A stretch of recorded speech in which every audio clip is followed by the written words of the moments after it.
नमस्कार, आप देख रहे हैं के न्यूज नेशनल और मैं हूं आपके साथ में शोभित पाठक। तो रुक करते हैं महत्वपूर्ण सुर्खियों पर। प्रधानमंत्री और राष्ट्रपति ने किया योगासन। मोदी बोले, योग वैश्विक सहयोग का पारस्परिक आधार बन रहा है। कोरोना के 2 साल बाद योग नगरी में अंतर्राष्ट्रीय योग दिवस बड़े स्तर पर पूरे मनोयोग से मनाया जा रहा है। हजारों लोग सुबह 6:30 बजे पहुंचकर उन्होंने किया योगासन। ट्विटर ने जानकारी देने से किया इनकार। दर्ज हुई थी 2 एफआईआर, 13 ट्विटर हैंडल्स बनाए गए थे आरोपी। मुख्यमंत्री योगी ने राजभवन में किया योग। जिलों में मंत्री व अफसरों संग लोगों ने किया सामूहिक योगाभ्यास। और केंद्र सरकार की अग्निपथ योजना के विरोध में प्रस्तावित भारत बंद का देहरादून में कोई खास असर नहीं दिखा। अंतर्राष्ट्रीय योग दिवस के मौके पर पूरे देश में लोगों के बीच उत्साह देखा जा रहा है। प्रधानमंत्री मोदी, राष्ट्रपति कोविंद से लेकर सेना के जवानों ने योगासन कर दुनिया में योग की ताकत का संदेश दिया। कोरोना महामारी के कारण वर्ष 2020-2021 में अंतर्राष्ट्रीय योग दिवस सार्वजनिक तौर पर नहीं मनाया गया था। प्रधानमंत्री मोदी ने देश के लोगों को संबोधित करते हुए कहा कि मैं इस 8वें अंतर्राष्ट्रीय योग दिवस पर सभी को बधाई देता हूं। आज विश्व के सभी भागों में योग का अभ्यास किया जा रहा है। योग निरोग जीवन को विश्वास दे रहा है और घर घर में योग का प्रसार हो रहा है। साथ ही बोले, योग वैश्विक पर्व बन गया है। मोदी ने मैसूर में आयोजित योग दिवस कार्यक्रम में वो मौजूद रहे। थोड़ी देर में योग दिवस कार्यक्रम पे उन्होंने लोगों को भी संबोधित किया और अभी आयुष मंत्री सर्बानंद सोनोवाल लोगों को संबोधित करते हुए भी दिखे। कोरोना के 2 साल बाद योग नगरी में अंतर्राष्ट्रीय योग दिवस बड़े स्तर पर पूरे मनोयोग से मनाया जा रहा है। हजारों लोग सुबह 6:30 बजे गंगा के किनारे बह रही मंद मंद बयार के बीच काया को निरोगी रखने के लिए योग की अलग अलग क्रियाएं करने पहुंचे। अंतर्राष्ट्रीय योग दिवस की पूर्व संध्या पर मुख्यमंत्री पुष्कर सिंह धामी सपरिवार परमार्थ निकेतन आश्रम पहुंचे और आश्रम में ऋषि कुमारों ने मंत्रोच्चारण और शंखनाद की ध्वनियों के साथ उनका स्वागत किया। मंगलवार सुबह मुख्यमंत्री पुष्कर सिंह धामी की मौजूदगी में परमार्थ निकेतन के अध्यक्ष स्वामी चिदानंद सरस्वती के सानिध्य में हजारों लोगों ने योग किया। ऋषिकेश में योग नगरी के रूप में देश विदेश में ख्याति प्राप्त की है और यहाँ विश्व भर से लोग योग, अध्यात्म और ध्यान का ज्ञान ग्रहण करने आते हैं। ऋषिकेश में योग को लेकर लोगों में इस कदर जुनून है कि हर घर से एक व्यक्ति योग करता हुआ नजर आएगा। यहाँ 5 साल के बच्चे से लेकर 70 साल तक के बुजुर्ग भी अपनी योग क्रियाओं से अचंभित कर देते हैं। ऋषिकेश में करीब 450 योग प्रशिक्षण केंद्र है और यहाँ बच्चों की जीवनचर्या का हिस्सा जिम नहीं बल्कि योग है। बड़ी संख्या में युवा इसे रोजगार के सशक्त माध्यम के रूप में भी अपना रहे हैं। लेकिन कोरोना काल की पाबंदियों के चलते पिछले 2 सालों के दौरान लोग घरों में कैद होकर रह गए। ऐसे में अंतर्राष्ट्रीय योग दिवस महज घरों के भीतर और लोगों की छतों तक सीमित होकर रह गया। अब 2 साल बाद आज मुख्यमंत्री पुष्कर सिंह धामी की मौजूदगी और परमार्थ निकेतन के अध्यक्ष स्वामी चिदानंद सरस्वती के सानिध्य में हजारों लोग सुबह 6:30 बजे एक साथ खुले आसमान के नीचे बैठकर उन सभी लोगों ने योग का आनंद उठाया। यहाँ मुख्यमंत्री योग साधकों के साथ अपने अनुभव और विचार भी उन्होंने साझा किए। योग दिवस का मुख्य कार्यक्रम ऋषिकेश स्थित परमार्थ निकेतन में आयोजित किया गया और इसके अलावा प्रदेश के सभी जिलों में 75 प्रमुख स्थानों पर भी योग के कार्यक्रम हुए।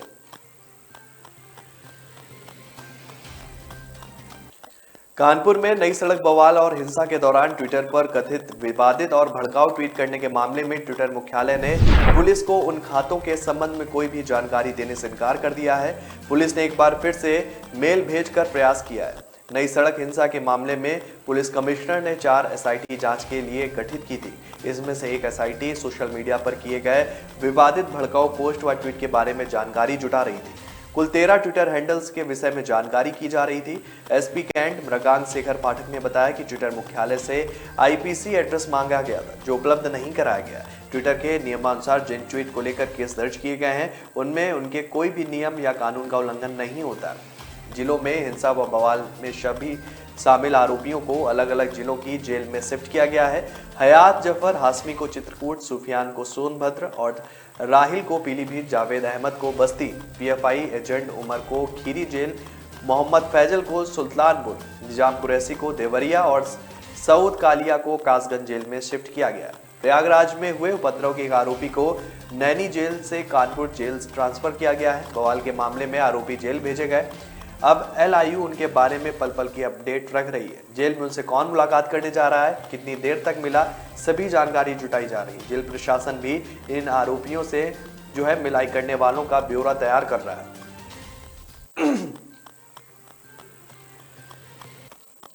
8वें अंतर्राष्ट्रीय योग दिवस के मौके पर प्रदेश में 75,000 पर सामूहिक योगाभ्यास किया गया। इस मौके पर राज्यपाल आनंदीबेन पटेल, मुख्यमंत्री योगी आदित्यनाथ ने राजभवन में योगाभ्यास किया। मुख्यमंत्री योगी ने सभी को योग दिवस पर बधाई दी है और योग को अपने दैनिक जीवन में शामिल करने की अपील भी की है। इस मौके पर सुबह से लोग ने पार्कों में पहुंचना शुरू कर दिया और योगिक क्रियाएं की। प्रदेश के अलग अलग जिलों में मंत्रीवास पर जो है वो मौजूद रहे और कार्यक्रमों में उन्होंने हिस्सा लिया। मुख्यमंत्री योगी ने सुबह ही ट्वीट कर कहा कि 8वें अंतर्राष्ट्रीय योग दिवस की सभी प्रदेशवासियों एवं साधकों को हार्दिक बधाई। तन और मन की आरोग्यता सुनिश्चित करने व आध्यात्मिक चेतना की जागृति का माध्यम योग आज विश्व निधि बन चुका है। आइए सभी लोग योग करें और निरोग रहें। मुख्यमंत्री योगी आदित्यनाथ ने एक दक्ष योगकर्ता की तरह आसन किए। उन्होंने ट्वीट कर कहा कि यदि आपका शरीर स्वस्थ है तो धर्म के सभी साधन व क्रमवार सफल होते जाएंगे, लेकिन यदि शरीर अरोग्य है तो धर्म का कोई भी साधन सफल नहीं हो सकता। उप मुख्यमंत्री केशव प्रसाद मौर्य ने लखनऊ में योगाभ्यास किया। इस मौके पर केंद्रीय राज्य मंत्री साध्वी निरंजन ज्योति भी मौजूद रही।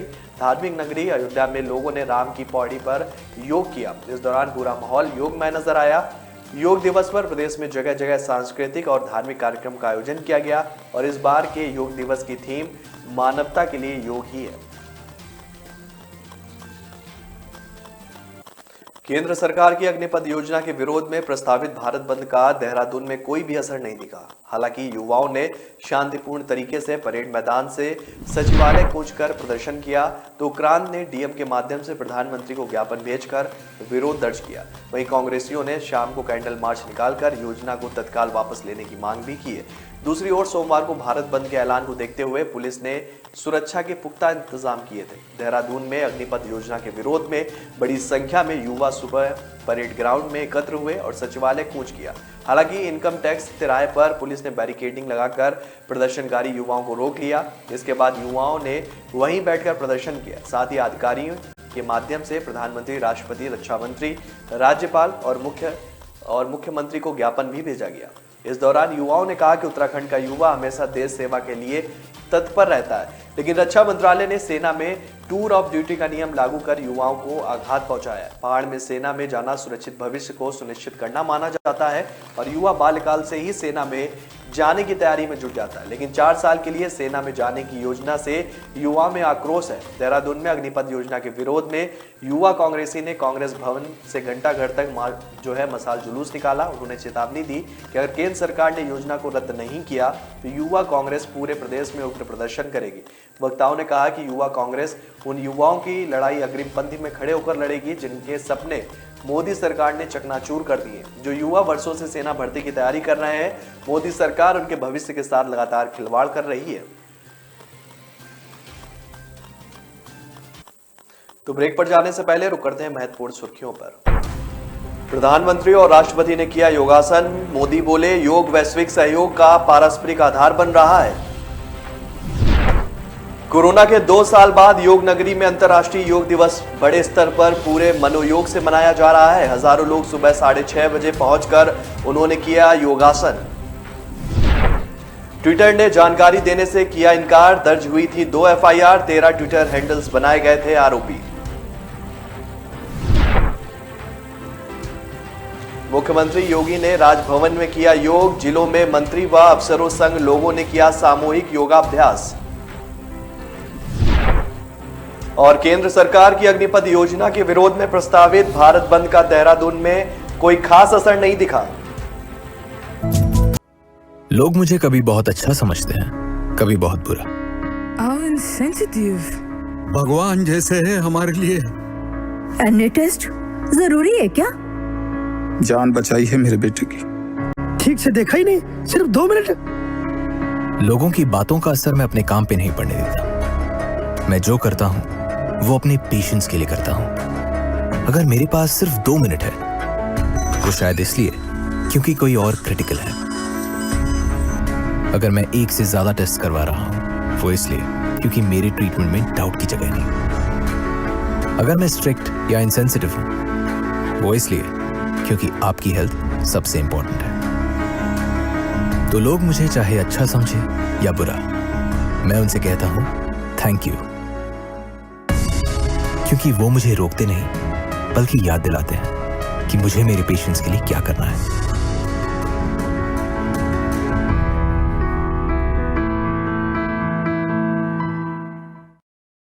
ब्रेक के बाद फिर स्वागत है आपका। रुक करते हैं आगे की खबरों पर। हरियाणा के मुख्यमंत्री मनोहर लाल ने भिवानी में बड़ी घोषणा की है। 8वें अंतर्राष्ट्रीय योग दिवस पर भिवानी में आयोजित राज्य स्तरीय समारोह में कहा कि अग्निपथ योजना से रिटायर्ड हरियाणा के सभी युवाओं को नौकरी मिलेगी। सीएम मनोहर लाल ने कहा कि सभी को पुलिस में वरीयता दी जाएगी। अग्निपथ के रिटायर्ड युवा ग्रुप सी में भर्ती हो सकते हैं। मुख्यमंत्री मनोहर लाल ने बड़ी संख्या में लोगों के साथ योग किया और निरोग रहने का संदेश दिया। मैं घोषणा करता हूं, उन्होंने कहा कि अग्निपथ योजना के तहत 4 वर्ष देश की सेवा करने के बाद वापस आने वाले अग्निवीरों को गारंटी के साथ हरियाणा सरकार में नौकरी दी जाएगी। इससे पहले सीएम मनोहर लाल खट्टर ने ट्वीट किया कि स्वतंत्रता के अमृत महोत्सव वर्ष में मानवता के लिए योग की थीम के साथ मनाए जाने वाले 8वें अंतर्राष्ट्रीय योग दिवस पर सभी देशवासियों को बधाई। आइए हम सब मिलकर इसे सफल बनाएं तथा योग द्वारा मन, आत्मा व शरीर को सकारात्मक व स्वस्थ दिनचर्या की दिशा में अग्रसर करें।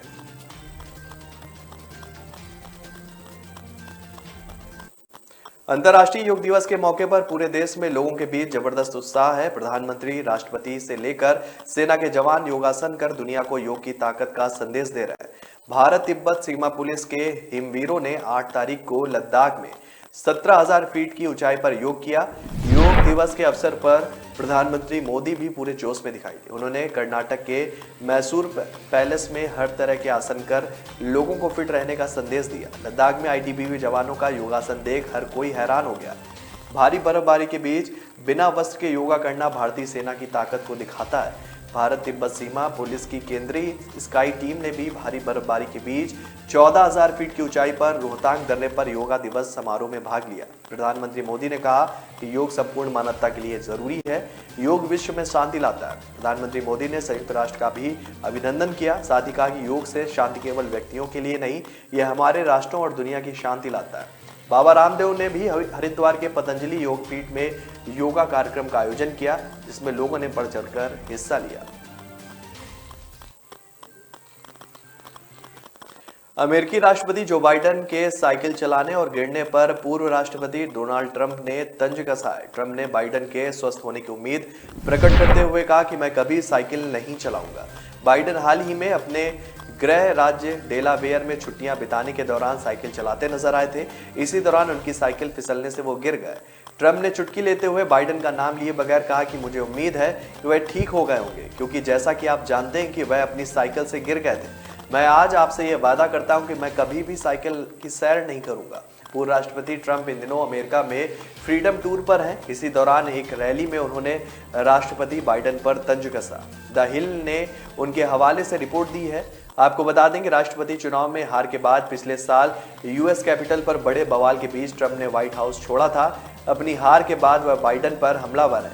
शनिवार को बाइडेन डेलावेयर राज्य के रेहोबोथ बीच पर अवकाश मनाने के लिए पत्नी जिल बाइडेन के साथ पहुंचे थे। यहां उन्होंने साइकिलिंग भी की थी। उनके साथ कई अन्य लोग भी साइकिल चला रहे थे, साथ ही सुरक्षाकर्मी भी थे। साइकिल चलाते वक्त जैसे ही एक जगह रुके, पैडल से उनका पैर फंस गया और लड़खड़ाकर गिर पड़े। इस पर तुरंत उनकी सुरक्षा में तैनात गार्ड ने उन्हें घेर लिया और उन्हें उठाने में मदद की। जब बाइडेन से पूछा गया कि वे कैसे गिरे, तो उन्होंने कहा था कि साइकिल के पैडल पर पैर फंस गया था। उन्होंने यह भी कहा कि उन्हें कोई भी चोट नहीं आई, वे ठीक हैं। 79 वर्षीय बाइडेन पिछले माह भी अमेरिकी वायुसेना के विमान एयरफोर्स 1 की सीढ़ियों पर लड़खड़ा गए थे।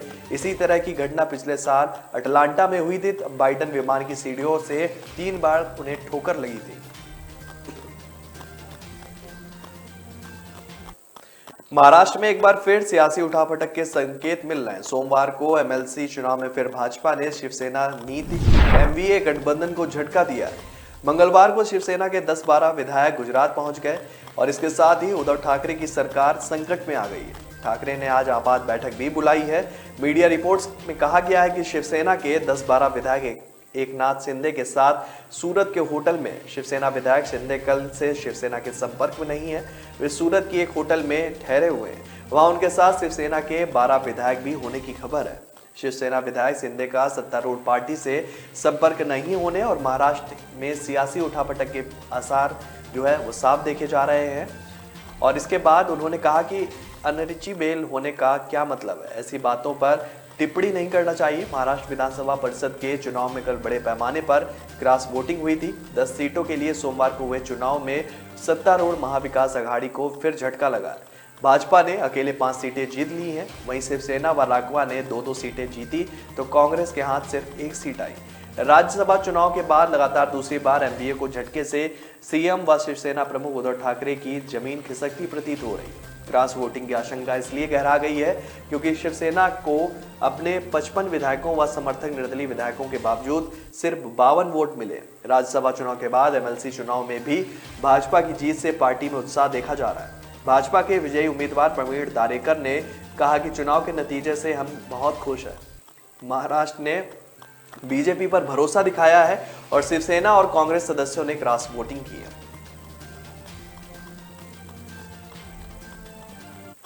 देश में कोरोना संक्रमित संख्या में उतार चढ़ाव का दौर लगातार जारी है। स्वास्थ्य मंत्रालय द्वारा मंगलवार के आंकड़ों के अनुसार बीते 24 घंटे में कोरोना के 9,923 नए मामले सामने आए और इस दौरान 17 मरीजों की जान चली गई। आपको बता दें कि कल 18 मरीजों की मौत हुई थी। हालांकि बीते 24 घंटे में 7,293 लोग डिस्चार्ज भी हुए।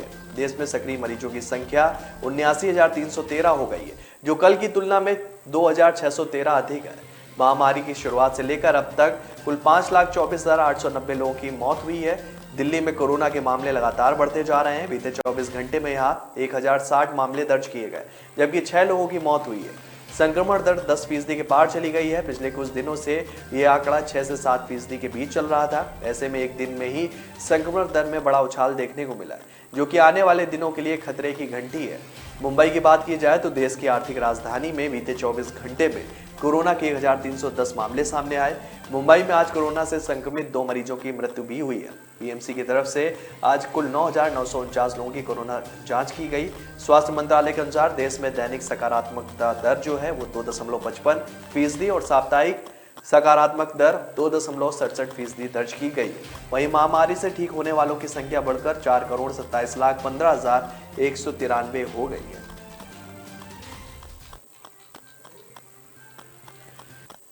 तो ब्रेक पर जाने से पहले रुक करते हैं महत्वपूर्ण सुर्खियों पर। प्रधानमंत्री और राष्ट्रपति ने किया योगासन। मोदी बोले, योग वैश्विक सहयोग का पारस्परिक आधार बन रहा है। कोरोना के 2 साल बाद योग नगरी में अंतर्राष्ट्रीय योग दिवस बड़े स्तर पर पूरे मनोयोग से मनाया जा रहा है। हजारों लोग सुबह 6:30 बजे पहुंचकर उन्होंने किया योगासन। ट्विटर ने जानकारी देने से किया इनकार। दर्ज हुई थी 2 एफआईआर, 13 ट्विटर हैंडल्स बनाए गए थे आरोपी। मुख्यमंत्री योगी ने राजभवन में किया योग। जिलों में मंत्री व अफसरों संग लोगों ने किया सामूहिक योगाभ्यास। और केंद्र सरकार की अग्निपथ योजना के विरोध में प्रस्तावित भारत बंद का देहरादून में कोई खास असर नहीं दिखा। कामयाबी की असली पहचान तभी होती है जब उसकी बुनियाद मजबूत हो, क्योंकि जिन्हें खुद पर भरोसा हो उनकी ताकत कभी कम नहीं होती है। इसलिए भरोसा करिए सिर्फ विकी पावर प्लस टीएमटी बात पर। अब घर बनेगा स्ट्रॉन्ग, चलेगा लाइफ लॉन्ग। ब्रेक के बाद फिर स्वागत है आपका। रुक करते हैं आगे की खबरों पर। कांग्रेस के पूर्व अध्यक्ष राहुल गांधी सोमवार को चौथी बार नेशनल हेराल्ड मनी लॉन्ड्रिंग मामले में ईडी के समक्ष सुबह 11 बजे पूछताछ के लिए पेश हुए। उन्हें मंगलवार को फिर बुलाया गया है। बीते 4 बार में ईडी करीब 35 घंटे पूछताछ कर चुकी है। वहीं कांग्रेस के वरिष्ठ नेताओं व समर्थकों ने ईडी की कार्रवाई के खिलाफ प्रदर्शन किया। कांग्रेस नेताओं ने जंतर मंतर पर ईडी की कार्रवाई के खिलाफ प्रदर्शन किया। यही नहीं, पूरी दिल्ली में अलग अलग जगह कांग्रेस समर्थक सड़क पर उतरे और इसे देखते हुए ईडी दफ्तर व आसपास के इलाकों में धारा 144 लागू रही। राहुल गांधी करीब 4 घंटे के बाद 3:15 बजे दोपहर के भोजन के लिए ईडी दफ्तर से बाहर आए और 4:45 बजे वापस पूछताछ के लिए हाजिर हुए। कोरोना के बाद हुई जटिलताओं के चलते सर गंगाराम अस्पताल में भर्ती सोनिया गांधी को छुट्टी मिल गई है। उन्हें 12 जून को भर्ती कराया गया था। ईडी ने अब उन्हें 23 जून को पूछताछ के लिए सम्मन किया है। ईडी ने सोनिया गांधी को पहले 8 जून को के लिए सम्मन किया था, और लेकिन कोरोना संक्रमित होने के कारण वे तब पेश नहीं हो सकी थी। पार्टी महासचिव जयराम रमेश ने बताया कि डॉक्टरों ने उन्हें घर पर आराम करने की सलाह दी। कांग्रेस नेता राहुल गांधी ने ईडी की पूछताछ को लेकर सोमवार को पार्टी फिर मुखर तौर पर सामने आई और ईडी की कार्यप्रणाली पर सवाल उठाए। पार्टी का आरोप है कि ईडी और दूसरे जितने भी सरकारी तंत्र हैं, उनके माध्यम से सरकार पार्टी पर अनुचित दबाव डालकर उनके खिलाफ आवाज को दबाना चाहती है। कानपुर के श्यामनगर गोलीकांड में पुलिस ने आरोपी पर 2 केस दर्ज किए हैं। एक केस हमला करने से संबंधित है और दूसरा आर्मैनिक का है। पूछताछ के बाद पुलिस ने सोमवार को गोलीबारी करने वाले सिरफिरे और उसकी पत्नी को जेल में डाल दिया। लाइसेंसी बंदूक को सीज कर फॉरेंसिक जांच के लिए भेज दिया है। पुलिस जांच में सामने आया है कि आरोपी मानसिक बीमार है। श्यामनगर सी ब्लॉक में रविवार दोपहर घरेलू विवाद में राजेंद्र कुमार दुबे ने बेटे सिद्धार्थ व बहू भावना को बंधक बना लिया था। सूचना पर जब पुलिस पहुंची तो राजेंद्र ने फायरिंग कर दी। करीब 2 घंटे में 40 राउंड फायरिंग की। बमुश्किल पुलिस ने उसको समझा बुझाकर पकड़ा था। डीसीपी पूर्वी प्रमोद कुमार ने बताया कि राजेंद्र व उनकी पत्नी किरण को जेल भेजा गया। राजेंद्र ने तब छत से पुलिस कर्मियों पर फायरिंग कर रहा था, तब उसके साथ किरण भी थी। इसकी पुष्टि घटना वीडियो व फोटो से हुई है। पुलिसकर्मियों ने बताया कि किरण राजेंद्र को कारतूस दे रही थी, साथ ही पुलिसकर्मियों को लोकेशन भी बता रही थी। पुलिस ने खुद अपनी तरफ से वीडियो बनवाने के साथ फोटो कराए थे। आसपास के लोगों से भी वीडियो और फोटो जुटाया गया। अब तक जांच में 38 वीडियो 85 फोटो शामिल किए गए। इसमें राजेंद्र गोली दागते हुए, किरण उसका साथ देते हुए दिख रही है। श्यामनगर गोलीकांड की फॉरेंसिक जांच में इस बात की भी पुष्टि हो गई है कि राजेंद्र कुमार ने ही गोली चलाई है। आरोपी की जीएसआर रिपोर्ट में उसके हाथ बारूद मिला है। वहीं डीसीपी पूर्वी प्रमोद कुमार ने बताया कि करीब 40 राउंड आरोपी ने फायर किए थे।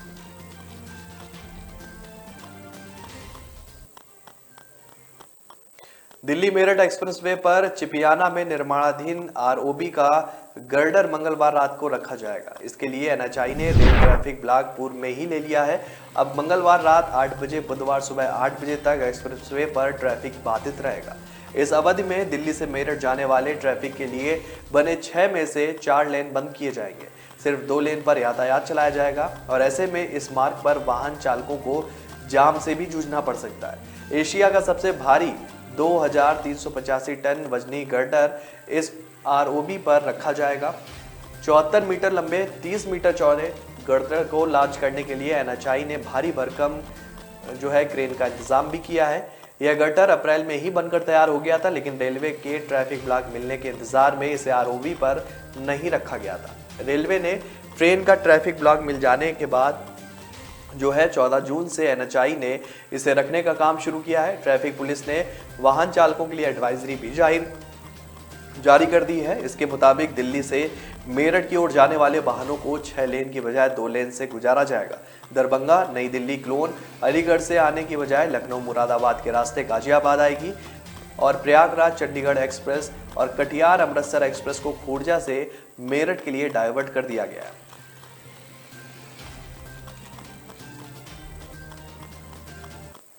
जम्मू कश्मीर के पुलवामा में आतंकियों और सुरक्षा बलों के बीच मुठभेड़ में एक आतंकी को मार गिराया गया। पुलिस ने बताया कि मुठभेड़ पुलवामा के दुजान गांव में चल रही थी। सुरक्षा बलों को यहां कुछ आतंकियों के छिपे होने की सूचना मिली थी, जिसके बाद सेना और पुलिस की संयुक्त टीम ने इलाके की घेराबंदी करना शुरू कर दिया। खुद को गिरता देख आतंकियों ने सुरक्षा बलों पर फायरिंग कर दी। आतंकियों को सुरक्षा बलों की तरफ से मुंहतोड़ जवाब मिल रहा है। फिलहाल इस बात की जानकारी नहीं है कि यहाँ आतंकियों की कितनी संख्या है। जून में 20 दिनों में दहशतगर्दों के खिलाफ 15 ऑपरेशन चलाए गए हैं और इनमें 7 पाकिस्तानी समेत 27 आतंकियों का सफाया किया गया। सीमा पर हैंडलरों के इशारे पर काम कर रहे आतंकी संगठन लश्कर-ए-तैयबा को सबसे अधिक नुकसान पहुंचा है और इसके 19 आतंकी मारे गए हैं।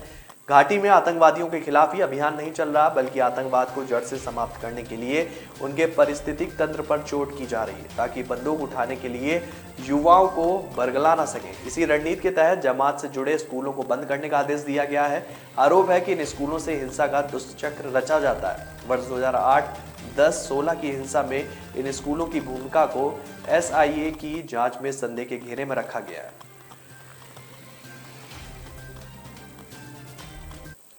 दिल्ली NCR समेत पूरे उत्तर भारत में बारिश के चलते गर्मी से लोगों को राहत मिली है। अलग अलग हिस्सों में रुक रुक कर हो रही बारिश के कारण तापमान में गिरावट आई है। हालांकि अभी तक मानसून ने यहां पर दस्तक नहीं दी है, लेकिन प्री मानसून की गतिविधियों के कारण मौसम सुहाना हो चुका है। इस बीच मौसम विभाग ने खुशखबरी सुनाई है। भारतीय मौसम विज्ञान विभाग के अनुसार दिल्ली एनसीआर समेत उत्तर भारत में मानसून का बेसब्री से इंतजार कर रहे लोगों के लिए अच्छी खबर है। वैज्ञानिकों ने बताया कि दक्षिण पश्चिमी मानसून मध्य प्रदेश, छत्तीसगढ़, आंध्र प्रदेश, बंगाल की खाड़ी समेत उड़ीसा में आगे बढ़ गया है और इसके अलावा झारखंड, बिहार और दक्षिण पूर्व उत्तर प्रदेश के कुछ हिस्सों की ओर भी मानसून आगे बढ़ रहा है। मौसम विभाग ने अनुमान जताया है कि अगले 5 दिनों में पश्चिमी तट पर मूसलाधार बारिश हो सकती है और इसके अलावा उत्तर मध्य भारत और पूर्वी भारत के राज्यों में भी तेज बारिश के साथ आंधी तूफान की संभावना है। मौसम वैज्ञानिकों ने पहले अंदाजा लगाया था कि दिल्ली में मानसून सामान्य तिथि से 2 दिन पहले यानी कि 25 जून तक पहुंचेगा। हालांकि अब ये अपने सामान्य समय पर ही राजधानी से टकराएगा। आईएमडी के मुताबिक मानसून 27 जून तक जो है दिल्ली पहुंचेगा। वैज्ञानिकों ने बताया कि दिल्ली में फिलहाल प्री मानसून गतिविधियां बनी हुई हैं। मंगलवार को हल्की बारिश हो सकती है। हालांकि बुधवार से तापमान में कुछ बढ़ोतरी दर्ज की जाएगी। राजस्थान में प्री मानसून गतिविधियां बनी हुई हैं। यहां कई जिलों में बारिश हो रही है। हालांकि मौसम वैज्ञानिकों ने अनुमान जताया है कि अगले 2 दिनों में प्री मानसून यहां जोर पकड़ेगा और कई इलाकों में बारिश दर्ज की जाएगी। तो फिलहाल इस बुलेटिन में मेरे साथ इतना ही। आगे की खबरों के लिए बने रहिए के न्यूज नेशनल के साथ। तब तक के लिए नमस्कार। प्रधानमंत्री और राष्ट्रपति ने किया योगासन। मोदी बोले, योग वैश्विक सहयोग का पारस्परिक आधार बन रहा है। कोरोना के 2 साल बाद योग नगरी में अंतर्राष्ट्रीय योग दिवस बड़े स्तर पर पूरे मनोयोग से मनाया जा रहा है। हजारों लोग सुबह 6:30 बजे पहुंचकर उन्होंने किया योगासन। ट्विटर ने जानकारी देने से किया इनकार। दर्ज हुई थी 2 एफआईआर, 13 ट्विटर हैंडल्स बनाए गए थे आरोपी। मुख्यमंत्री योगी ने राजभवन में किया योग। जिलों में मंत्री व अफसरों संग लोगों ने किया सामूहिक योगाभ्यास। और केंद्र सरकार की अग्निपथ योजना के विरोध में प्रस्तावित भारत बंद का देहरादून में कोई खास असर नहीं दिखा।